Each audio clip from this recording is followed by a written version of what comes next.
안녕하십니까. 6월 13일 김경국TV 시작하겠습니다. 여권 내부가 아무래도 이상합니다. 좌파 성향의 언론들이 경쟁적으로 이재명 정권의 약점을 파헤치고 있습니다. 이재명 정부가 막 출범하면서 인사가 시작되기가 무섭게 좌파 언론들이 앞다퉈 온갖 의혹들을 폭로하고 있습니다. 여권 내부의 권력 암투가 생각보다는 훨씬 심각한 상황으로 전개되고 있는 것 같습니다. 이제 본물이 터져버렸기 때문에 이재명도 그대로 덮고 지나가기는 힘들지 않겠나 싶습니다. 이제 본물이 터져버렸기 때문에 이재명도 그대로 덮고 지나가기는 힘들 것입니다. 덮어버리면 덮어버리는 대로 자기가 범죄 투성이니까 어떻게 책임을 물을 수 있겠느냐, 이런 지적이 나올 것이고, 또 책임을 묻게 되면 내로남불이라는 비판을 받게 될 것입니다. 그럼에도 불구하고 제기되고 있는 의혹들이 굉장히 구체적입니다. 거기에다 또 부동산 투기 의혹은 그야말로 빼박 팩트들, 빼도 박도 못하는 팩트들이라는 점에서 이재명 정부를 더욱 궁지로 몰아가고 있습니다.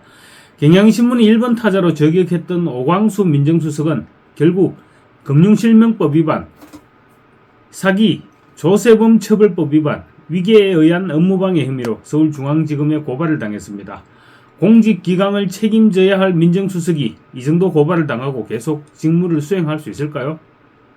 지난 11일 뉴스타파가 위성락 국가안보실장과 가족들이 일반 서민들은 엄두도 내기 힘든 정도의 부동산 투기로 매월 1,000만원 이상의 임대소득을 올리겠다는 사실을 폭로했습니다. 그런데 대통령실은 별다른 반응을 보이지 않았습니다. 그러자 뉴스타파가 어제는 12일이죠. 새 정부 국정기획위원장으로 내정된 이한주 전 민주연구원장의 30년 부동산 투기 의혹을 폭로했습니다. 보수 언론들이 이렇게 까발렸다면 정권 흔들기라고 반발이라도 하겠지만 좌파 언론의 폭로가 이어지자 아무런 대꾸도 못하고 있는 것입니다.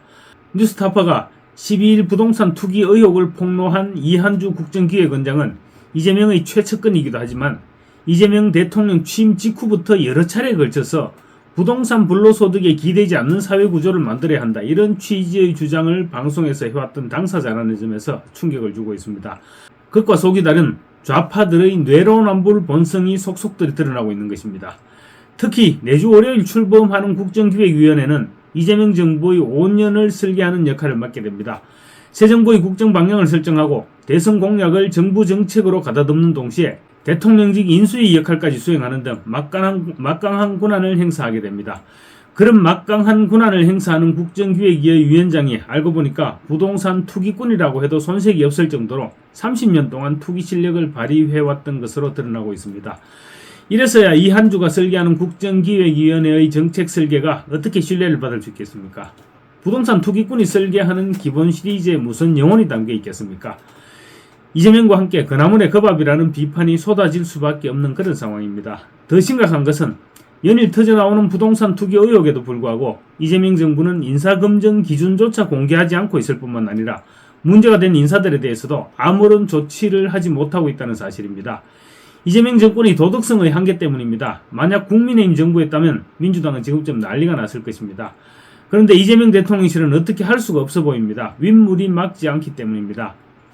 이재명 본인이 전과사범이기도 하지만 대장동과 백현동, 위례 신도시 개발 비리 의혹과 경기도 법인카드 불법 사용, 그리고 대북 불법 송금 등 현재 진행 중인 재판들을 볼 때 범죄 혐의 때문에 다른 사람들을 징계할 처지가 못 되기 때문입니다.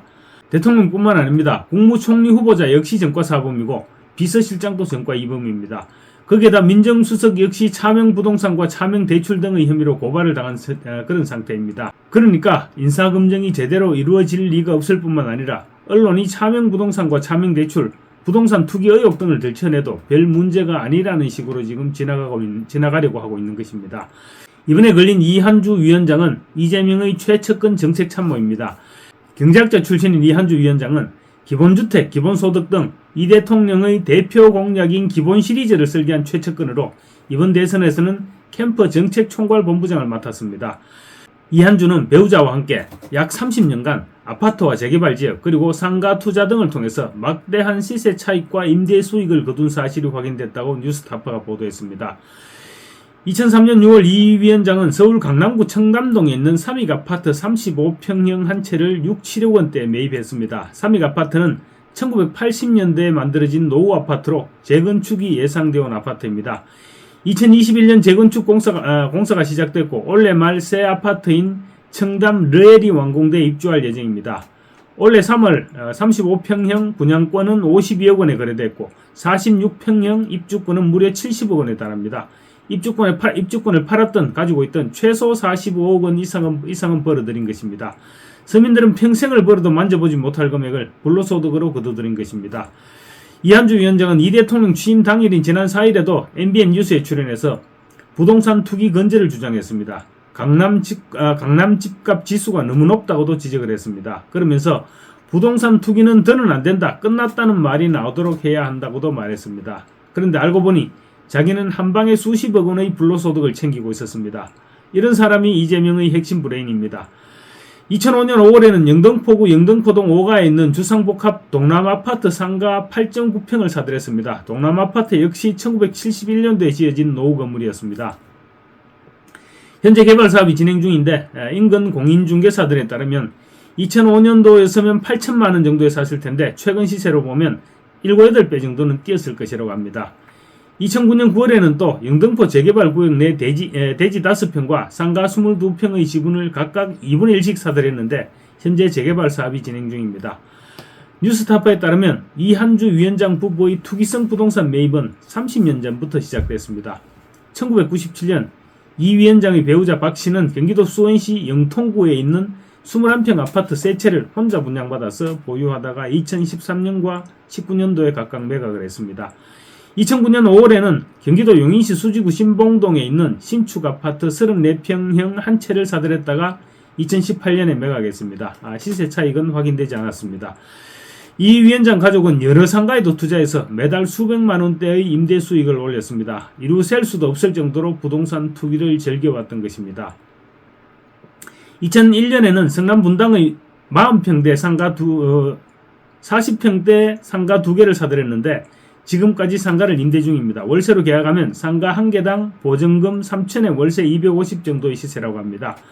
2018년 10월에는 경기도 화성시 동탄의 신축 주상복합 아파트 내에 11평짜리 지하상가를 6억 원에 매입해서 현재까지 임대를 하고 있습니다. 이한주는 부동산 투기라는 의혹에는 동의하기 어려운 측면이 있지만 불편한 시각으로 바라볼 수 있다는 사실은 인식한다고 이상한 얘기를 했습니다. 알아들을 수 없는 얘기입니다. 부동산 불로소득 척결을 주장했던 사람의 입에서 나올 소리는 아닌 것 같습니다. 부동산이 이렇게 많다 보니 이한주 부부는 부동산 회사를 세워서 두 아들에게 부동산 불로소득을 대물림하고 있었던 것으로도 드러났습니다. 심지어 어린이날 선물로 부동산을 사주기도 했습니다. 2005년 5월 5일 이한주는 서울 영등포구의 35년 된 주상복합 건물 대지를 사들였는데 중학생과 초등학생이던 두 아들 역시 같은 날 이 위원장이 사들인 땅 위에 있는 상가를 한 호씩 매입을 했습니다. 어린이날 선물로 이 위원장이 두 아들에게 부동산을 정리한 것으로 추정이 됩니다. 이한주와 두 아들이 사들인 건물은 2005년 12월 곧바로 재개발 구역에 포함됐습니다. 그 후 이 위원장은 두 아들에게 본인 소유의 땅을 절반씩 나누어서 정리를 했는데 이곳에는 지하 9층, 지상 39층 규모의 주상복합 아파트 단지가 들어설 예정입니다. 35평형 기준으로 20억 원이 넘을 것으로 예상되는 고급 아파트로 두 아들은 최소 수억 원대의 시세 차익을 얻게 된 것입니다.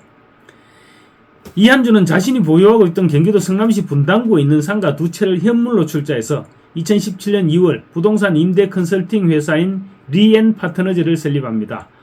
이 회사의 유일한 사내 이사는 이한주의 배우자 박모 씨입니다. 이한주가 경기연구위원장 재직 시절 신고한 재산 내역에 따르면 리엔 파트너즈의 주식은 법인 설립 때부터 이한주 6만 주 75%, 그리고 이한주의 장남 12.5%, 차남 12.5% 이렇게 보유를 하고 있었습니다. 가족법인인 것입니다.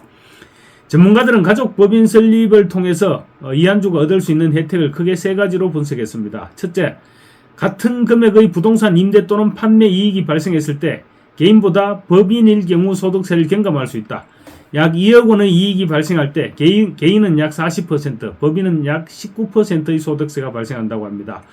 그리고 둘째, 개인이 임대사업을 해서 수익이 발생한 경우 그 수익금을 자녀에게 줄이면 정여를 해야 된다. 당연히 정여세가 발생합니다. 그렇지만 법인을 설립해서 자녀와 지분을 나눠 가질 경우 법인의 유보금이 쌓이면 지분에 따라서 이익을 배당해서 정여 문제에서 자유로워집니다. 매매로 시세 차익이 발생했을 때도 비슷합니다.